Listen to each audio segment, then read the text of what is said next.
Isang lalaki ang patay makarang saksakin sa Bacoor, Cavite. Ang dahilan, alitan sa basketball court. Magbabalita si Jimbo Tejano.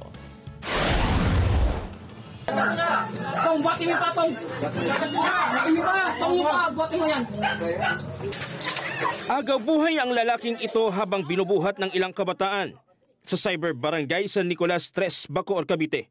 May tama ng saksak kung saan umabot hanggang puso ng biktima. Naisugod pa sa ospital ang 25 anyos na lalaking biktima. Pero kalaunay binawian din ang buhay.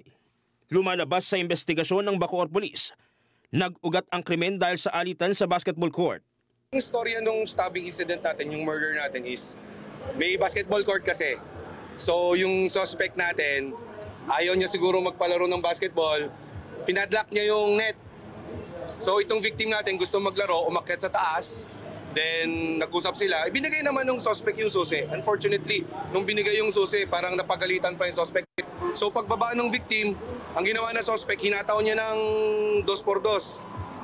Lumaban yung victim natin, so hindi siya napuruhan. Ang ginawa ng suspect natin, umuwi, kumuha ng kutsilyo, sinaksak yung victim natin.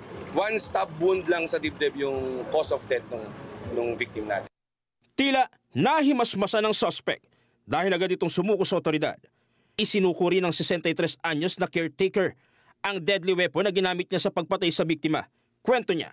Kung nakakuha po ako ng gatong na gano'ng kahaba, pinalo ko siya dito. Tapos, matapos noon, napabuno kami, yun nga, sugat ang tainga ko. So napunta ko sa isang area na may mga pako, kulungan ng manok. So, ang ginawa ko, inawat na kami, yung mga taga doon sa area. Tapos pumunta ko sa isang paggamutan para ipatahisan itong tainga po sinabihat. Nakadetine ang suspect sa BJMP Bacoor na nakaharap sa kasong murder. Hustisya naman ang panawagan ng kinakasama ng biktima. Naulila nito ang isang 3 taong gulang na anak, maging ang pinagbubuntis ng kanyang kinakasama. Sobrang pait.